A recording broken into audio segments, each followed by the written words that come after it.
Alexis Poulain, sans réserve, l'invité. Et notre invité, c'est Fabrice Eppelboin, enseignant entrepreneur, spécialiste de l'influence sur les réseaux sociaux. Bonjour. Bonjour. Alors, avec vous, on va parler de cette censure qui est dans le package de l'état d'urgence pour la Nouvelle-Calédonie. Censure de TikTok, le réseau problématique, systématiquement. Dès qu'il y a des émeutes, on a l'impression que c'est grâce à TikTok ou à cause de TikTok. On se rappelle en juin, c'était déjà le réseau social qui avait été montré du doigt avec Snapchat. Pourquoi en particulier ce réseau-là et quel est le rôle réel d'abord des réseaux sociaux dans ces phénomènes d'émeutes? Et puis ensuite, on se posera la question de la validité d'une censure d'une telle plateforme. Et puis surtout, pourquoi TikTok et pas Snapchat? Et voilà. Alors les réseaux sociaux dans des émeutes, c'est une vieille histoire. Ça a commencé au printemps arabe, ça a même commencé avant, dans la révolution verte en Iran en 2009. Donc il y a rien de nouveau. Ce qui est nouveau, c'est que les jeunes d'aujourd'hui, ceux qui participent aux émeutes, ils sont plus sur Instagram, ils sont pas sur Facebook, ils sont sur TikTok. Donc c'est là que ça se passe. Et la spécificité de TikTok, c'est que autant les réseaux sociaux américains, il y a des communications qui peuvent s'établir, il y a des compromis qui peuvent se faire en dehors de Twitter, qui est un peu particulier. Avec les autres, il suffit de passer un coup de fil. Et on voit bien aujourd'hui que sur Facebook, il y a une censure de tous les sujets politiques, ce qui fait que ça n'est plus un territoire propice aux émeutes. Par contre, sur TikTok, effectivement, la modération est beaucoup plus légère, comme sur Twitter d'ailleurs, et on y trouve des jeunes. Donc c'est évident qu'en cas d'émeute, TikTok et Snapchat sont les deux premiers visés. TikTok parce qu'il permet de lancer une dynamique, de rendre public ses exploits et d'inciter d'autres à les suivre, et Snapchat parce qu'il permet de se coordonner sans avoir besoin de leader dans une organisation qui fait des émeutes, qui fait des pillages. Et il n'y a absolument pas besoin de leadership. Le Snapchat fait office de coordination d'un groupe. Mais il y a aussi la question de l'ingérence étrangère. Gérald Darmanin pointait du doigt l'Azerbaïdjan, dans aussi le risque d'ingérence en Nouvelle-Calédonie, la Chine qui est souvent pointée du doigt. TikTok, c'est un réseau chinois. C'est un réseau chinois. On est dans une zone d'influence chinoise. Donc voilà. Évidemment, la Chine... là, ça multiplie les risques aussi, peut-être. La Chine apparaît comme une évidence. Ils ont des intérêts géopolitiques à s'insérer là-dedans. L'Azerbaïdjan, c'est plus tordu comme histoire. L'Azerbaïdjan, c'est grosso modo une représaille face à des ingérences françaises en Arménie. Et donc, en représailles des ingérences françaises, ils s'ingèrent dans les affaires françaises. C'est de bonne guerre, j'ai envie de dire. Même si la Nouvelle-Calédonie est à l'autre bout du monde, y compris pour l'Azerbaïdjan, mais contrairement à la France, vraiment, elle a absolument aucun intérêt stratégique dans cette zone. C'est vraiment... c'est une guerre d'ingérence, et ce qui est intéressant dans ce cas de figure, c'est qu'on a une dissymétrie complète des puissances. L'Azerbaïdjan, c'est un tout petit pays, avec un budget militaire assez ridicule, en tout cas par rapport à la France, et malgré tout, malgré cette taille, malgré cet inconvénient, elle est capable de jouer à ce jeu de l'ingérence qui, jusqu'à il y a peu de temps, était officiellement réservé aux grandes puissances comme la Russie, mais la réalité, c'est que la barrière à l'entrée est très basse, et que tout le monde joue à ce jeu. Et grâce aux réseaux sociaux, d'une certaine façon, c'est ce qui a fait baisser la barrière. Alors l'Azerbaïdjan joue pas uniquement grâce aux réseaux sociaux. Ils ont organisé un consortium de on va dire colonies françaises dans cette vision-là, qui sont les départements d'outre-mer, territoires d'outre-mer, qui ont tous des courants sécessionnistes en leur sein, et ils essayent de fédérer tout ce petit monde. Ils leur offrent une couverture, une capacité de rayonner à l'étranger que la France évidemment ne leur offre pas. Donc c'est pas juste les réseaux sociaux, l'Azerbaïdjan, c'est beaucoup plus on va dire old school. Oui, avec des accords avec les indépendantistes, apparemment, il y a des tractations, sans doute des financements aussi. Sans doute des financements, mais des accords qui valent ce qu'ils valent. C'est plutôt des accords qui vont permettre à des gens de se rencontrer, éventuellement de se fédérer, et peut-être un jour de faire corps. Pour l'instant, on n'en est pas là. Mais clairement, l'Azerbaïdjan joue cette carte. Il y a eu TikTok qui revient souvent sous le feu des critiques des différents gouvernements, particulièrement aux États-Unis, où là, le Congrès se posait la question d'interdire purement et simplement TikTok sur le territoire américain. Oui, il est interdit en Inde. C'est tout à fait légitime. Les Américains sont extrêmement bien placés pour savoir à quel point on peut faire de l'ingérence avec ces outils-là. Il y a eu l'épisode Cambridge Analytica, il y a eu l'épisode des Twitter Files, beaucoup moins publicisé, mais qui est tout aussi intéressant en termes d'ingérence, notamment vis-à-vis de l'Europe. Sur les agences de renseignement américaines qui avaient la main finalement. Les agences de renseignement qui avaient la main, peut-être pas la main, mais qui avait une influence sur la modération de Twitter. Et puis Twitter en tant que tel, qui était une organisation très politisée, contrairement aux autres réseaux sociaux. Twitter a toujours été très très politisé. Oui, avant même le rachat par Elon Musk. Bien avant, depuis le départ. En 2009, révolution verte en Iran, Twitter, on est à tout début. La seule technologie qui permet aux Iraniens de rendre public aux yeux du monde la révolution, le début de révolution qui a lieu en 2009, c'est Twitter, au point que Hillary Clinton, qui était secrétaire d'État à l'époque, a demandé à Twitter de repousser des mises à jour de façon à ne pas interrompre la communication des opposants iraniens. Donc Twitter, dès le départ, était quelque chose de très politique. Ouais. Il l'est toujours.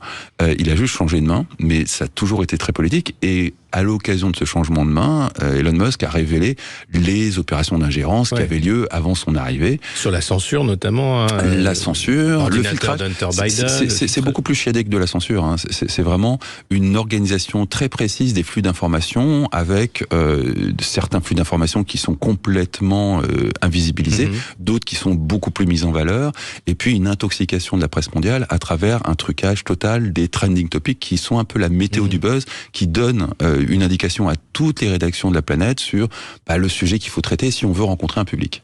Tout ça a été truqué, ça a été révélé, c'est la énième opération d'ingérence à travers les réseaux sociaux. La spécificité de celle-là, c'est qu'elle vient pas du camp des méchants. Comme Géetica, c'était les méchants, c'était Entre Trump. Guillemets, oui, voilà. Oui, c'était Trump, donc c'était très facile de dénoncer les ingérences du camp des méchants. Là, c'est le camp des démocrates, donc c'est les gentils. Du coup, c'est beaucoup plus compliqué pour la presse qui est largement du côté des démocrates, aussi bien en France qu'aux États-Unis, de dénoncer les turpitudes des démocrates. Mais c'est la même chose, c'est rigoureusement c'est la le même chose. pouvoir qui utilise ces réseaux sociaux d'une certaine façon pour... Sur sa population et sur des pays étrangers. Ouais. Et justement, on a vu aussi cette volonté de censure de TikTok déjà et de Snapchat lors des émeutes de juin en France, du moins dans l'Hexagone. En Nouvelle-Calédonie, c'est possible parce que la Nouvelle-Calédonie est en dehors des accords européens. Il y a des accords particuliers. C'est pas l'Europe. Ouais, voilà. C'est pas le territoire européen. Donc la Commission européenne n'a pas son mot à dire. Le Parlement pas plus. Et du coup, on est en effet en capacité d'interdire de façon arbitraire, il n'y a pas de décision de justice, donc c'est vraiment le fait du prince, d'interdire des réseaux sociaux comme dans n'importe quel pays africain, et donc on le fait, parce qu'effectivement c'est efficace. On a derrière nous 15 ans de censure de réseaux sociaux un peu partout en Afrique qui montrent que effectivement c'est efficace, et qu'on peut éteindre les lumières pour régler une situation de façon plus ou moins violente pour les réallumer derrière.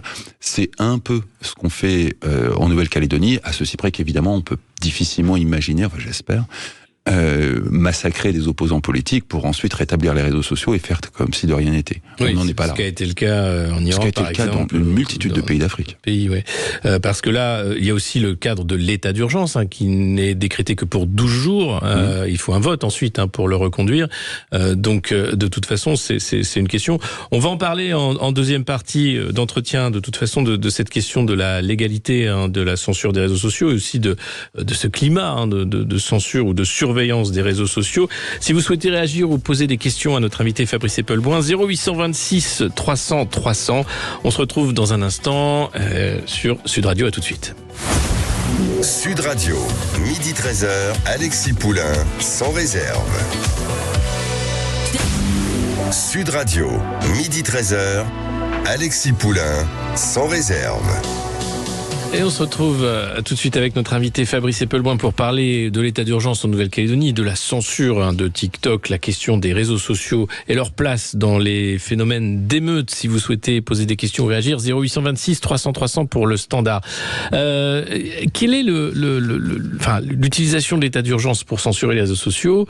Est-ce que c'est pas là dépasser un peu du cadre et faire rentrer des mesures qui sont clairement attentatoires aux libertés en les faisant passer pour normales?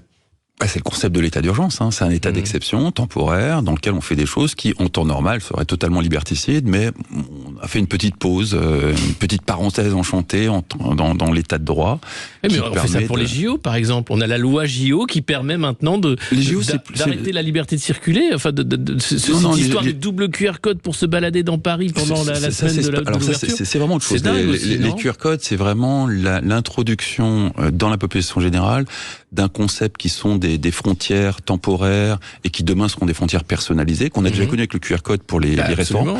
Et ça va se généraliser aussi parce que le retour des frontières, hein, c'est assez inévitable. Nous sommes des frontières nationales, des frontières européennes qui, pour ainsi dire, n'existent pas vraiment, mais aussi des frontières beaucoup plus spécifiques qui vont typiquement permettre de prononcer des peines d'interdiction d'un territoire à une personne, un mari violent par rapport à la commune de son ex-épouse, ou une myriade de choses, et qui demain, avec la vidéosurveillance, une fois qu'elle sera plus en mesure de repérer chaque individu, mais ça arrive, permettra d'appliquer tous les moyens sont là. On a déjà la surveillance algorithmique qui est mise en place, qui est testée au concert de Taylor Swift à Roland Garros. Non, mais ça c'est psychologique, ça c'est de la communication. La réalité de la surveillance avec Rocco Facial, c'est ça dont on parle. Elle est en place depuis 2015. Je vous renvoie à l'enquête de Disclose, très clairement. Ariane Avrieux et ses collègues de Disclose ont mis en évidence l'installation de systèmes de caméras biométriques dans 200 communes de France depuis 2015. Alors que c'était parfaitement illégal. Ce à quoi on assiste avec Taylor Swift et les Jeux Olympiques, c'est de la communication qui permet petit à petit d'introduire ce concept auprès de la population et de les familiariser avec ce concept. Comme le QR code, d'abord le Covid, puis les JO, comme l'interdiction de TikTok, etc. Enfin, on a l'impression plus ça va, plus on essaye d'habituer les populations à du contrôle, du technocontrôle, de la censure, comme si c'était la vie quotidienne. C'est la vie quotidienne. C'est la vie quotidienne. Les réseaux sociaux sont censurés depuis déjà la belle lurette. C'est bien pour ça que censurés. C'est bien pour ça que tout le monde panique avec Twitter. C'est que on a un dirigeant qui n'applique pas les consignes, alors que Mark Zuckerberg a fini par les appliquer après beaucoup d'erreurs, mais il a fini par les appliquer. Et du coup, il fait paniquer tout le monde parce qu'il est en mesure de faire des bras de fer avec n'importe qui sur un coup de tête. Donc, Musk fait paniquer tout le monde essentiellement parce que il applique pas la censure qu'on lui demande d'appliquer. Il faut regarder ça en face, indépendamment de ce qu'on pense de Elon Musk, c'est quelqu'un qui n'applique pas nécessairement la censure qu'on lui demande d'appliquer. Et ça fait peur. En défense du free speech, comme il appelle ça, la liberté d'expression. En défense de plein de choses, notamment le free speech, mais pas que, c'est quand même assez flou. Il n'est pas non plus blanc-bleu, mais malgré tout, il n'obéit pas au gouvernement et il ne laisse pas faire des choses comme ce qu'il a révélé dans les Twitter Files, c'est-à-dire la censure d'une opposition politique, ou la censure d'un camp politique en particulier. On a la même affaire au Brésil. Il y a de fortes chances pour que la suite des Twitter Files montre qu'il y a la même affaire dans tout un tas d'endroits. Oui, au Brésil, ça va au-delà. Donc c'est X. Non, c'est similaire. C'est très similaire. Ouais. C'est les instances judiciaires du pays qui ont censuré, pendant que Jair Bolsonaro était président, tout le camp Bolsonaro au pouvoir, ainsi que les militants du camp de Bolsonaro, qui était quand même président élu. On pense ce qu'on veut de Jair Bolsonaro, je pense que la plupart d'entre nous en pensent du mal, malgré tout, président élu, et pendant qu'il était président élu, des instances judiciaires censuraient ses partisans et ses élus. En dehors de tout cadre démocratique. En dehors de tout cadre démocratique, à ceci près qu'on est dans une autre démocratie, donc je ne vais pas me prononcer sur le respect de la démocratie brésilienne, je ne connais absolument pas. Non, mais parlons de l'Europe, par exemple, l'Union européenne et Thierry Breton, qui veulent imposer aussi des lois supranationales sur le contrôle de ces réseaux sociaux. Oui, alors on ne sait pas très bien comment ça va s'appliquer. Pour l'instant, on a l'architecture, c'est-à-dire le DSA.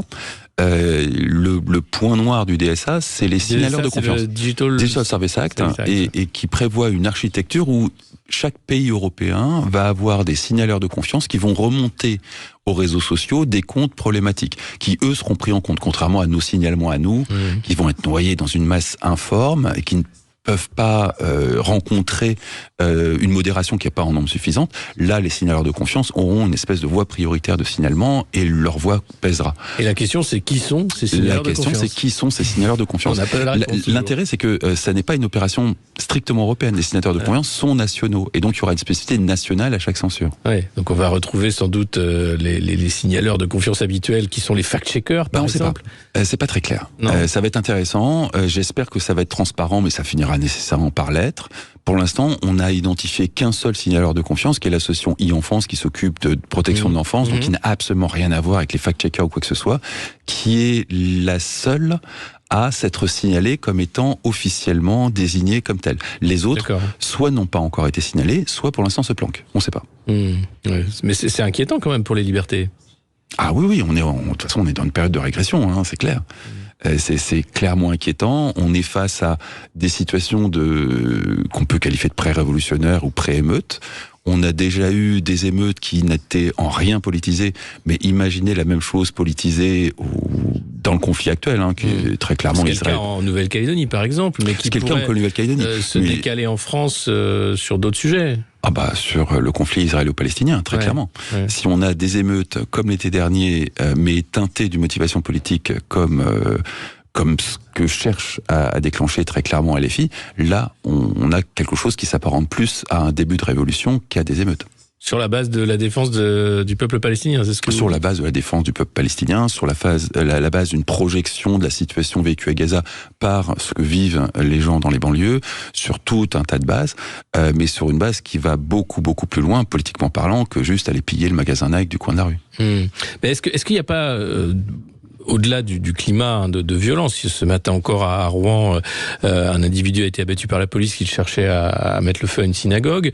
Il était armé également. Est-ce qu'il n'y a pas encore une fois une excuse pour avancer encore davantage sur la censure en disant écoutez, le climat est tellement volatile, tellement violent qu'il va falloir agir hors du cadre de l'état d'urgence, mais légiférer sur ces réseaux sociaux, sur l'accès. Alors, déjà l'âge, par exemple, la fin de l'anonymat, qui n'existe pas. On parle de pseudonymat sur ces réseaux sociaux, mais on voit aussi Paul Midi, député macroniste, qui cherche à avancer sur ce dossier-là. Est-ce que ça va pas être une des priorités, finalement, le contrôle encore accru de la liberté de parole sur ces réseaux? Alors, l'initiative de Paul Midi est très intéressante. D'abord parce qu'elle est complètement contraire aux lois européennes, ce qui est toujours amusant, mais on passe après. Mais surtout parce que la réalité de confier l'identité aux réseaux sociaux, c'est qu'une fois qu'ils ont l'identité et donc l'âge, ils peuvent appliquer des mesures telles que l'interdiction en dessous de 13 ans de ça.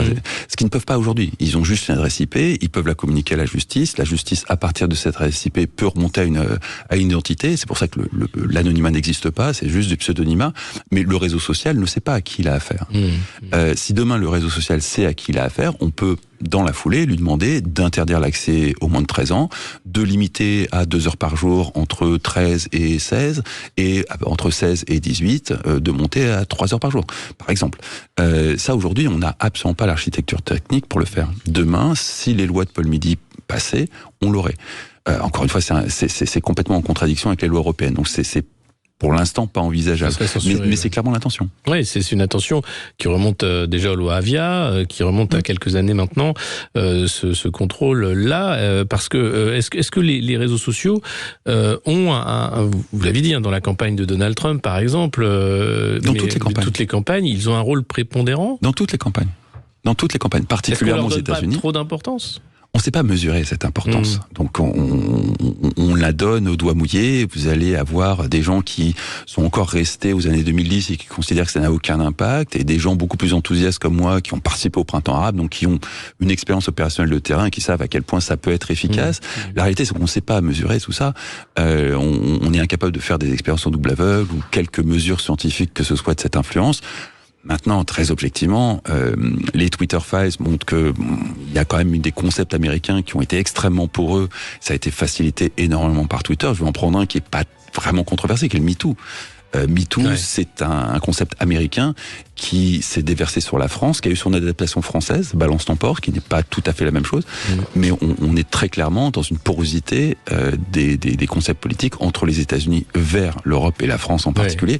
Les Twitter Files, c'est ça puissance 10. Oui, ça peut arriver à n'importe quel moment maintenant en France, c'est ce que vous nous dites. Ça arrive de façon quasiment synchrone. Le mouvement qu'on voit dans les IEP un peu partout en France de solidarité avec Gaza, c'est très clairement l'importation d'un mouvement américain. Sur les campus américains. Qui se fait très mal, parce que c'est un vrai mouvement assez massif aux États-Unis. C'est très anecdotique en France, et ça n'a d'importance qu'aux yeux des médias. La réalité, c'est qu'à Sciences Po, vous avez une centaine de personnes, à la Sorbonne également, peu, dont la moitié sont par le bruit médiatique. C'est énormément exagéré et amplifié par le bruit médiatique, et par ailleurs, les journalistes ne sont pas très regardants. Si vous regardez de près, vous verrez que la moitié des manifestants qui sont devant la Sorbonne ou Sciences Po ne sont pas des élèves de la Sorbonne ou Sciences Po. Donc on est pour l'instant à une tentative d'embrasement, mais pour l'instant, ça ne donne pas encore grand-chose. Merci beaucoup, Fabrice Eppelboin, d'avoir répondu à nos questions sur cette censure de TikTok en Nouvelle-Calédonie et au-delà. Dans un instant, c'est la culture dans tous ses états avec Céline Alonso et André Berkoff qui reçoivent aujourd'hui Sébastien Le Foll pour son livre sur les lieux de pouvoir en France. À tout de suite sur Sud Radio. Sud Radio. Sud Radio. Parlons vrai. Parlons vrai. Sud Radio. Parlons vrai.